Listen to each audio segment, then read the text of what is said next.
지역 맞춤 부동산 세미나 우리 동네 맛동산 자세한 내용은 영상 하단의 링크 혹은 3프로 앱을 통해서 확인하세요.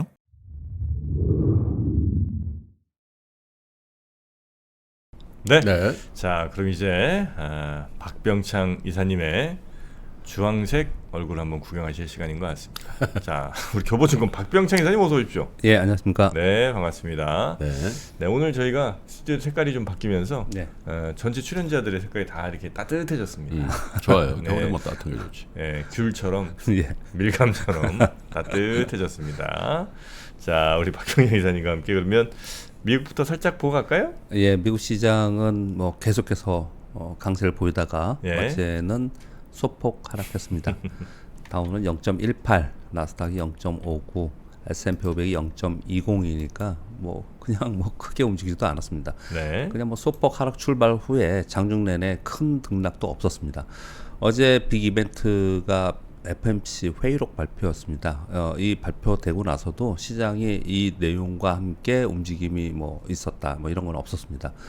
11월 1일 날 있었던 회의록이죠. 기존 스탠스를 유지하는 그런 모습을 나타냈습니다. 근데 보시면 어제 길주들이 좀 많이 하락을 했어요. 최근에 급등한 길주들의 그 차익 매물이 나오면서 하락을 좀 했거든요. 그런데 FMC 회의록에서 금리 인하 없다. 물가 2% 될 때까지 뭐 기존의 긴축 스탠스 유지한다. 뭐 이런 내용이었거든요. 그런데 어제 보면은 국채 수익률이 떨어졌어요. 그러니까 시장은 연준이 얘기하는 이 부분에 대해서 우려를 하면서 국채 수익률이 올라가는 부분은 없었다라는 거예요. 이제 그런 예상을 좀 했었는데 그 부분이 없었다는 점 하고요. 또 한 가지는 제가 여기에 11월 1일 회의록이라고 써놓은 이유는요. 그 이후에 CPI나 PPI나 그런 경제 지표들이 상당히 완화적인 스탠스로 바뀔 만한 내용들이 좀 상당히 있었습니다. 그래서 그것을 보지 않은 상태의 회의록이거든요. 그래서 시장은 네. 이것으로 인해서 뭐 그러면은 연준이 다시 뭐 매파적인 스탠스를 계속 유지하거나 또는 더 강화된다 이렇게 바라보지 않았다라는 것을 설명을 드리는 거예요. 즉 그것 때문에 하락한 부분은 좀 아니었다라고 말씀을 좀 드리겠고요. 전체적으로 보면은 뭐 소비주들이 좀 실적이 안 좋았다는 부분이 좀 반영됐다는데 뭐 그것은 그렇게 크게 반영된 것보다는 길주들이 하락이 좀 있었습니다. 어제 마이크로소프트 1.1%, 마이크론 테크놀로지가 2.4%, 그 엔비디아가 실적 발표를 했는데 0.9% 본장에 하락을 했고요. 시간외에서는 지금 한 0.75 정도 하락을 좀 하고 있습니다. 근데 큰 폭의 움직임은 좀 아니죠. 그러니까 전체적으로는 차익 매물이 나오면서 시장이 조금 조정을 보였다라는 정도가 좀 보여집니다. 엔비디아에 대해서 잠깐 언급을 드리면 매출 181억 달러 나왔습니다. 컨센이 162억 달러였고요. 그 4분기 가이던스 다음 분기 얘기하는 건데요. 매출에 200억 달러, 원래 컨센은 180억 달러였어요. 굉장히 지금 높게 컨센보다 높게 나오잖아요. 그럼에도 불구하고 하락한 이유는 첫 번째는 당연히 뭐 그동안에 기대했던 기대감이 있었기 때문에 차익 매물이 나온 부분이 있을 것이고요. 또 한 가지는 엔비디아 측에서 얘기를 하기를 4분기에는 미국 정책의 대중국 견제 때문에 중국 수출이 좀 줄어들면서 좀 감익이 되지 않겠냐 네. 이런 얘기들을 좀 했어요. 이제 시장은 거기를 바라봤는데 엔비디아 측에서는 중국 외에 다른 곳으로 좀 매출이 일어나고 있기 때문에 그것을 상쇄할 수 있다 이렇게 지금 얘기를 하고 있습니다. 그러니까 큰 폭으로 빠지지도 않고 그러네요. 그런 모습을 좀 나타내고 있습니다. 네. 네. 우리 시장은 어제 코스피 0.7% 상승했고요. 코스닥은 0.48% 상승을 했습니다. 소폭 상승 후에 우리 시장도 큰 변동성이 없었습니다. 그냥 종목별로 있었고요. 시장 자체는 외국인들이 선물 매수를 하면서 비차익 프로그램 매수가 들어왔습니다. 전체적으로 프로그램 매수로 3,550억 정도 들어오면서 지수는 일단 안정적으로 움직였습니다. 장 후반에 약간 밀렸는데 그것은 외국인들이 장 후반에 선물 매도로 전환했어요. 그러면서 상승폭을 좀 축소하는 그런 모습을 좀 나타냈습니다. 전체적으로 프로그램 매수가 들어오니까 지수 관련 대형주들을 매수를 했겠죠. 그러니까 지수는 안정감 속에 있었고 그런 가운데 그냥 종목별로만 움직임이 있었습니다. 어제 에코프로 머티리얼즈가 2일 연속 상한가를 치면서 2일 연속이에요? 예. 첫날은 58% 올랐고요. 시총 54위가 됐습니다. 그래서 코스피 200에 들어갈 거란 건 이제 어느 정도 생각을 했는데 이게 시총 50위로 들어가면은 12월에 곧바로 코스피 200에 들어갈 개연성이 좀 있거든요. 그래서 에코프로 머티리얼즈의 매수 유입이 계속 있지 않을까 뭐 이런 얘기들을 지금 하고 있는 그런 상황이고요. 그리고 어제는 제약바이오가 강세를 보였습니다. 그래서 제약바이오가 상대적으로 강세를 보였고요. 나머지 대부분의 섹터는 섹터별로 움직이는 것이 아니고 개별 종목별로 등락을 보였습니다. 네. 머티리얼즈는 그러면 오늘도 돈이 좀 많이 몰릴까요? 그렇겠죠? 지금 이제 코스피 200에 들어갈 개연성이 지금 54위니까 이 위로 주가가 올라가면 코스피? 올라갈 수 코스피 200. 예. 아, 코스피로 예. 상장이에요? 예. 머티리얼즈가? 예. 그러면은 이제 52 위로 들어가면 기관들은 이거 코스피 200에 벤치마크 하는 이제 패시브 자금들은 이제 사야겠죠. 뭐 그런 것들을 지금 이제 시장에서는 좀 바라보고 있는 것 같습니다. 아, 그렇습니까? 그리고 지금 어떻든 간에 어제까지 올라서 지수가 2,510포인트까지 올라와 있습니다. 그런데 막 화끈하게 올라왔다. 우리 시장이 정말 좋다. 이런 얘기는 지금 안 하잖아요. 어영부영 어떻든 간에 2,510포인트까지 올라왔고요. 미국 지수를 바라봤을 때 거기에 커플링 한다면 한 2,600포인트가 맞지 않냐라고 제가 말씀을 좀 드리고 있는데 우리 시장은 상대적으로 좀 약한 모습을 보였고요. 그래서 이렇게 약한 모습을 보이는 이유를 좀 설명을 좀 드리면 그다음 이렇게 보시면요. 지금 차트를 보니까 코스닥보다 코스피가 더 많이 올랐고요. 코스피보다 코스피 200이 더 많이 올랐어요. 이 얘기는 매크로 지표 즉 국채 수익률과 환율이 하향 안정화되면서 외국인들이 선물 매수를 하면서 프로그램 매수 유입이 된 거거든요. 프로그램 매수, 프로그램 매도는 소극적 매수, 소극적 매도입니다. 이것으로 인해서 시장이 올라가거나 내려가는 시장을 견인하는 거래는 아니에요. 프로그램 거래는 네. 선물 연계 프로그램 거래이기 때문에 그렇거든요. 즉 외국인들의 거래는 지금 소극적 매수라고 판단되어집니다. 제가 보기에는요. 그래서 시장을 전체적으로 강하게 끌고 가면서 올라가는 그런 부분은 좀 아니라는 거죠. 단순히 이제 매크로 지표가 좋고 선물 올라가다 보니까 연계 프로그램 매수가 들어오는 부분이 상당히 있습니다. 네, 그런 부분들 때문에 상대적으로 대운주가 오르다 보니까 코스닥보다는 코스피보다는 코스피 200이 더 강세를 보이는 거예요. 지금 차트를 보시면 그들이 더 많이 올라와 있습니다. 이 지수가 더 많이 올라왔다는 표현을 드리는 거예요. 즉 외국인들은 소극적으로 우리 시장에서 거래를 하면서 지수 안정감은 있지만 전체적으로 강하게 끌고 가는 상황이 아니기 때문에 네. 우리가 체감적으로 볼 때는 아주 강한 시장이다 이렇게 못 느끼고 있다 이렇게 말씀을 좀 드리는 거고. 예를 들어 소극적으로 1,000억 들어오는 거랑 예. 뭐 적극적이 있는지 모르겠는데 하여튼 적극적으로 1,000억 들어오는 거랑 예. 시장이 그러면 움직이는 게 달라지나요? 완전히 다르죠. 예를 들어서 프로그램 매수가 1,000억이 들어왔어요. 네. 근데 적극적으로 밑으로 그냥 팔겠다는 게 한 200억 들어온다 그러면 시장 빠집니다. 매도가 훨씬 강하면.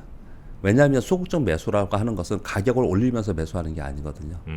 밑에다 그냥 대놓고 그냥 매수를 하는 거거든요. 저가 네네네. 매수를 하는 걸 얘기하는 네네. 거고요. 근데 적극적으로 뭐 하가 뭐더 팔겠다고 막 그냥 막 그래버리면 시장이 빠지거든요. 그래서 매수도 적극적으로 매수하는 게 있고 시장을 끌고 가면서 네. 소극적인 매수가 있는데 그렇죠. 근데 어떤 경우에는 프로그램 매수로 시장이 오르고 프로그램 매도로 시장이 내리고 하는 경우가 있잖아요. 그건 왜 그럴까요?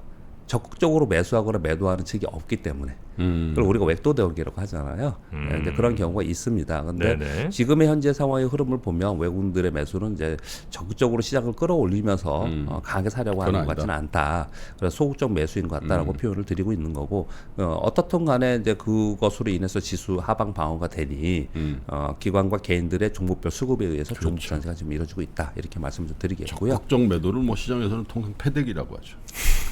예, 그렇죠. 아주 적극적인 매도는 패대기 친다. 친다. 이렇게 하고 적극적으로 살 때는 뭐 있어요? 쳐올린다. 아, 쳐올린다. 네, 그렇게 표현. 그렇죠. 매도가 어떤 날은 이렇습니다. 좀 부연 설명 드리면요. 네. 프로그램 매수 유입이 됐기 때문에 시장이 올랐다. 프로그램 매도가 많아서 시장이 빠졌다는 틀린 말이에요. 왜냐하면 프로그램 매수가 막 3,000억씩 매도가 3,000억씩 있다 하더라도 한 1,000억 정도가 막 들어오면서 위로 막 쏘면서 가격을 막 10% 올리면서 사는 경우가 있거든요. 그럼 지수 올라가거든요. 주가가 올라가거든요.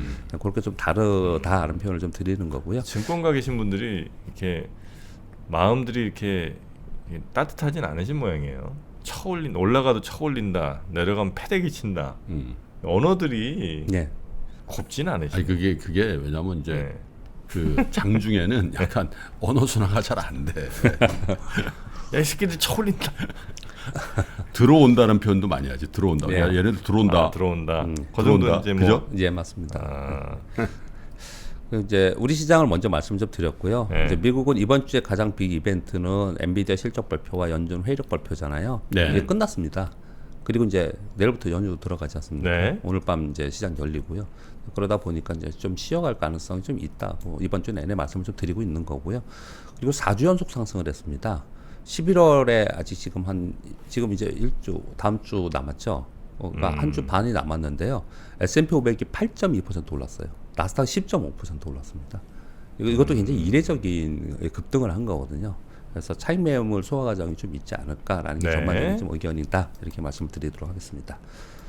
자, 이슈들 좀 몇 개 볼까요? 예. 하마스 지도자 이스마일 하니라고 있는 분이 있죠. 이스라엘 휴전 합의 타결 접근 중이다. 우리는 휴전 합의 타결에 접근하고 있다는 로이터발 뉴스가 좀 있었습니다. 이거 미국에서도 이런 얘기를 좀 하고 있는 상황입니다. 서로 양측에서 예. 이런 얘기를 좀 하고 있는 상황이라서 우리 요즘에 그래서 전쟁 얘기 별로 안 하잖아요. 약간 이쪽에는 이렇게 움직임이 있다는 말씀 좀 드리겠고요. 원래 이거 저 협상하면서 이런 얘기를 협상 쪽에서 안 하지 않아요? 저건 내가 볼 때 희망인 것 같아. 그러니까 원래는 그만 좀 해. 이스라엘 지겨우네. 보통은 협상에 나가면 그러니까. 뭐 우리는 생각 없다. 끝까지 그렇지. 밑으로는 하다가 위로는 그냥 아닌 척하다가 나중에 딱 협상하면 그렇죠. 예. 뭐 거의 접근하고 있다 이런 얘기를 하는 건 이미 약한 모습 보인 것 같아. 뚫고 들어가는 것 같은데. 자, 그리고요. 그리고 중국이 베이징 그리고 선전 등 주요 도시에 공공 차량을 전기차로 전면 교체한다는 보도가 좀 있었습니다. 전기차 보급의 전국 확대를 위해서 주요 도시 공공 차량을 전기차로 교체한다라는 뉴스가 이건 있었고요. 뭐다 중국 차겠지 뭐 그죠? 그리고 세 번째 뉴스는 아까 권 기자님이 전해주셨습니다. 중국과 얘기했고요. 사우디가 70억 달러 규모의 통화 수합을 체결했다라는 거예요. 근데 인민은행에서는 이걸 이렇게 얘기를 합니다. 양국 간 금융 협력 강화, 무역과 투자 촉진을 위할 것이다. 이렇게 얘기를 좀 하고 있는 상황이라서 면밀하게 중국과 사우디는 계속해서 이런 얘기들이 좀 나오고 있는 그런 상황이다 말씀드리겠습니다. 그리고 블룸버그 뉴스에서 글로벌 주택 빙하기 이제 시작이라는 얘기들이 좀 나오고 있는 그런 상황입니다. 진짜 미스터 공포는 얘네들인 것 같네. 예. 블룸버그 저 골드만 예. 얘네들이 하여튼 공포는 다 조장해. 좀 안 좋으면 굉장히 안 좋게 네. 얘기하고요. 좋으면 또 엄청 좋게 얘기합니다. 위로 그렇게 얘기를 하고 좀 그런 경향이 좀 많이 있습니다.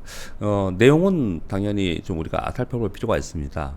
고금리 장기화 당연히 우리 걱정을 하고 있는 네. 거고요. 그리고 공급 부족으로 인해서 부동산 호황이 끝나지 않았냐 얘기하는데 이건 우리가 다 알고 있는 내용 중에 하나가 저금리로 매입한 주택 소유자들이 매물을 내놓지 않겠죠. 당연히 지금 내놓고 나면은 다시 주택을 다른 데 이사 가거나 살려면은 고금리로 지금 해야 되기 때문에 그러니까 당연히 매물 내놓지 않고 주택 매매 사실상 동결 이런 표현까지 쓰고 있습니다. 근데 이게 왜 이제 중요하게 이런 내용들 얘기를 하는 거냐면 지금 미국만이 아니고 대부분의 국가들이 이 주택으로 인한 주택 소유로 인한 비용이 증가하고 있다라는 거예요. 네. 그럼 결국은 주거비가 이렇게 계속 증가하고 있다는 거는 글로벌 경제에 소비 둔화로 이어지면서 악재로 작용할 것이다. 이 얘기를 계속 하고 있는 그런 상황입니다. 그리고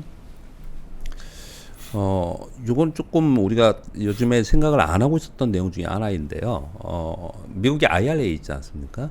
이게 IRA에서 해외 우려 단체, 뭐 영어로는 뭐 FEOC라고 표현하는 요거 연말에 추가 발표를 한다라고 합니다.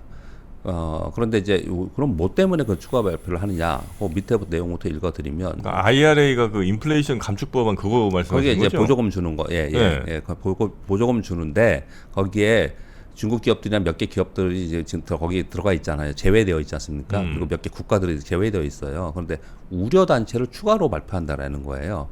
그래서 이제 왜 그런가? 그 조мен친 의원은 중국이 이제 한국 등 FTA 미국과 체결되어 있는 국가에 조인트 벤처로 투자하면서 우회적으로 하는 것은 광물 세탁이다.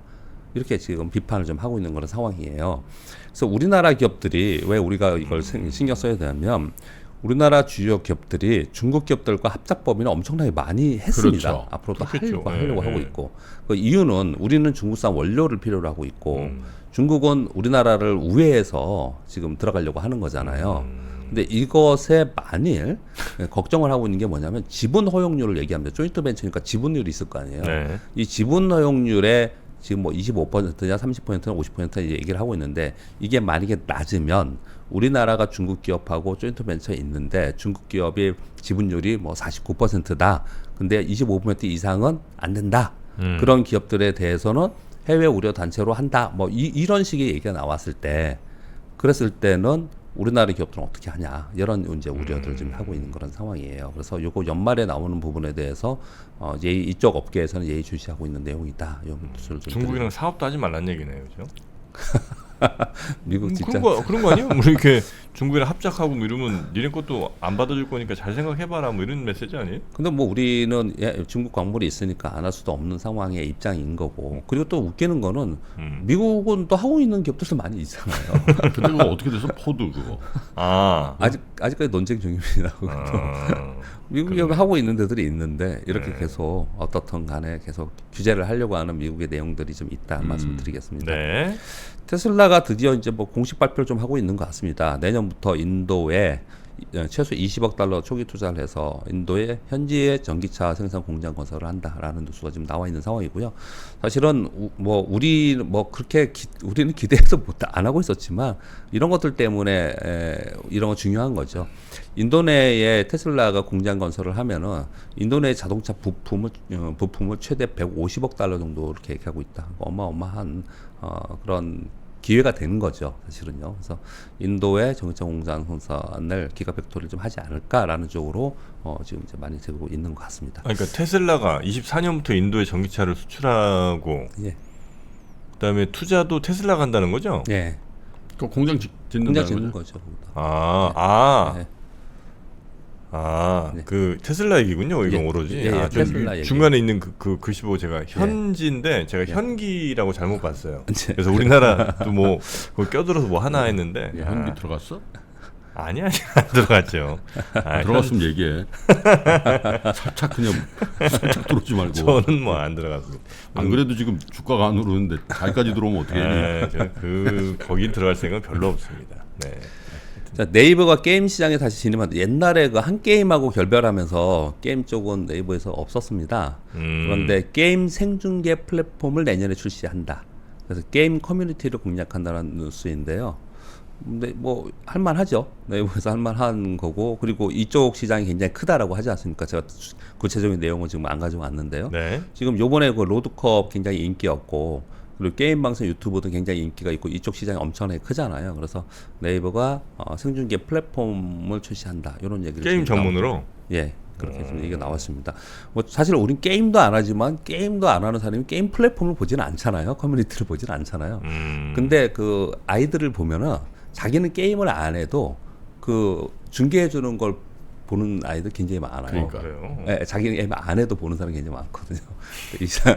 왜 봐? 이 플랫폼 하긴 뭐 야구 안 해도 야구 보는 사람들도 있으니까 또 그런 생각하면 그러네요. 네. 그 이제 중계를 재밌게 하는 거. 중계 자체가 재밌어서. 재작년 말인가 저 게임 저 행사 중계 한번 갔었잖아.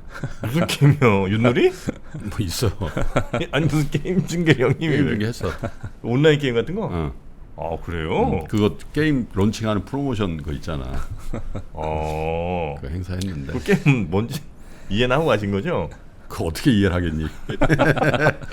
형님을 왜 불러? 네. 저점으로부터 네이버는 주가는 요즘에 조금 올라온 상태고요. 사실은 카카오가 더 많이 올라왔어요. 네. 근데 카카오에는 더 안 좋은 뉴스가 많음에도 불구하고 더 올라왔는데요. 카카오가 지금 비상경영 회의를 계속 하고 있는 상황입니다.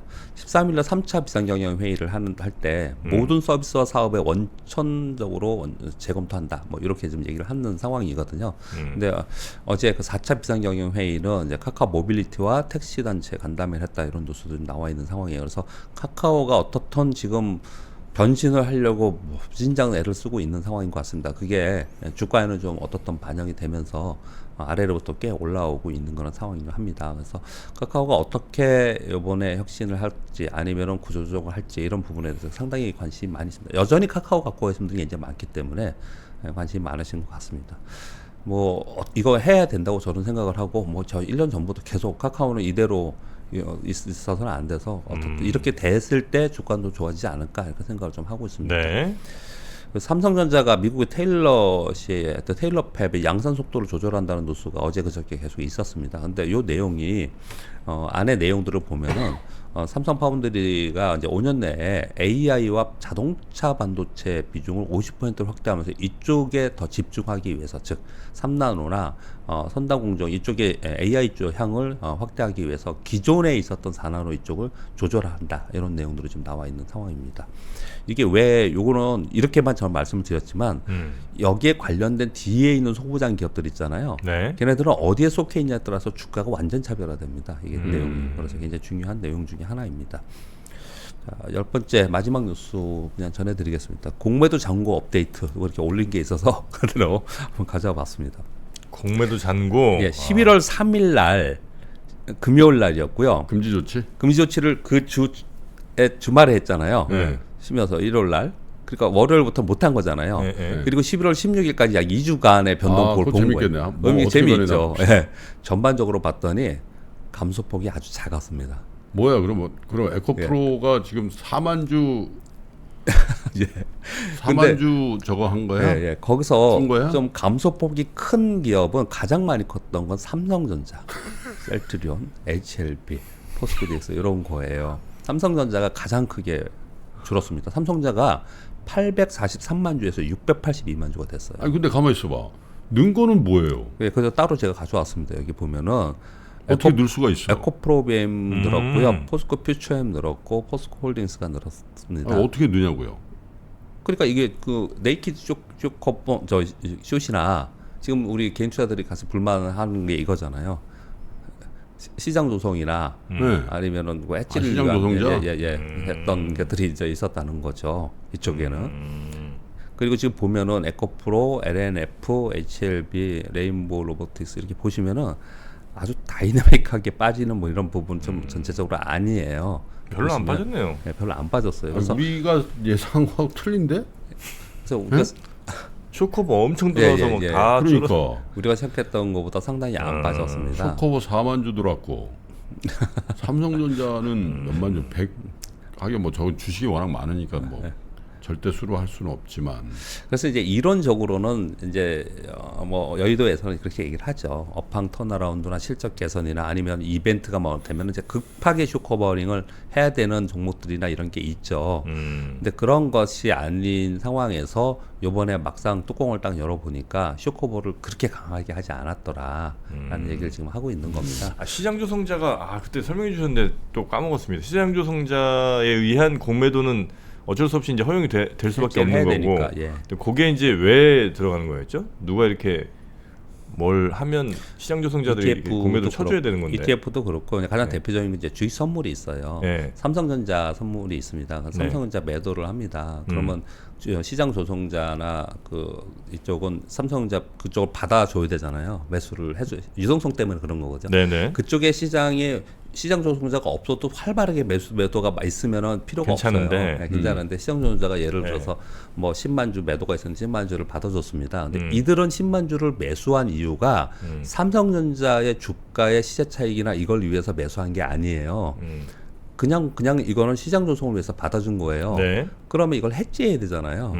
그러니까 10만 주만큼 다른 데서 매도를 해야 되는 거죠. 그래서 지금 팔아야 된다는 네, 그렇게 거죠? 해야 되는 거잖아요. 맞네요. 네. 이제 그런 것들 때문에 이제 또 문제가 많다라고 얘기들이 지금 많이 있는 상황입니다. 그러니까 시장 조성자라는 거는 원활한 시장을 진짜 말 그대로 조성하기 위해서 예. 선물 시장 같은 데서는 이제 뭐 우리 개인 투자들 다 막 많이 하는 건 네. 아니니까 어떤 세력이나 누군가 이렇게 팔게 되면 예. 그걸 이제 받아줘야 되고 예, 네. 받는 것과 동시에 이 예. 사람들은 이걸 사고 싶어서 산 게 아니니까 예. 동시에 또 매도를. 해지 차원에서 예. 이렇게 공매도를 할 수밖에 없는 상황이 있는 거다. 예. 그렇게 있는데 이것도 뭐 없애야 되는 거 아니냐라는 말들도 있고 그렇게 있습니다. 저는 뭐 거기에 코멘트하지는 않겠습니다. 네. 그런데 결과적으로 봤더니 이번 수치를 봤더니 아주 다이내믹하게 급격하게 쇼커버가 일어나지 않았더라. 꽤 오랜 시간 내년 상반기까지 금지를 시켜놓은 거잖아요. 그럼 좀 급하게 하고 그동안에 이자도 내야 되고 좀 그럴 거라고 생각을 우리가 좀 했던 거잖아요. 근데 첫날 왜 상한가 걸쳤어요 그러면? 그러니까 첫날은 제가 말씀드린 전 제 생각에는 네. 단기 숏 치는 사람들 있잖아요. 급한 사람들, 단기 거래했던 사람들은 빨리 했을 가능성이 굉장히 높습니다. 그런데 단기 자금이 굉장히 커요, 그게. 그래서 그런 것들이 첫날은 저는 있었을 거라고 저는 생각을 하고 그리고 반대로 첫날은 쇼커버가 아니더라도 산 사람도 굉장히 많을 거라고 생각을 해요. 첫날에는. 그 분위기상. 예, 그런 걸 이제 복합적으로 이건 된다. 작용이 좀 된 거라고 좀 생각을 합니다. 그런데 아무튼 거의 2주간의 결과치를 놓고 보니까 아주 크게 쇼커버가 일어나고 있지는 않았더라라고 생각을 하는 거예요. 근데 이거는 저는 제도들 얘기를 하는 것도 아니고 그런 걸 말씀드리는 게 아니고 생각보다 크지 않았다라는 거 팩트를 그냥 말씀드리고, 또 하나는 이게 생각보다 크지 않은 이유는요. 주가가 만약에 강하게 더 올랐잖아요. 빠지지 않고. 네. 그럼 훨씬 빨리 쇼커버 했을 거예요. 당연하겠죠. 이익이 줄거나 아니면 손실이 날 거니까. 그러겠죠. 그러니까 우리 시장이 주가가 안 좋으니까 천천히 얘들이 하는 거 아닌가라는 생각이 들어요. 그러니까 우리 시장이 좋으면 좋을수록 쇼커버는 더 강하게 들어오면서 오히려 선순환이 되면서 더 올라갈 가능성이 있다. 그런 흐름을 좀 이해하시면서 네. 같이 봐야 되지 않을까, 그런 생각이 좀 듭니다. 자, 그러면 요 정도로 오늘 우리 박병창 이사님과의 시간은 마무리하고요. 공매도 아주 생각보다 충격적인 수치가 많았습니다. 자, 내일도 잘 부탁드리겠습니다. 고맙습니다. 감사합니다. 네. 장 시작 전부터 종료까지 쏟아지는 수많은 뉴스와 정보들. 이 중에서 어떤 것이 투자에 정말 도움이 되는 정보일까요?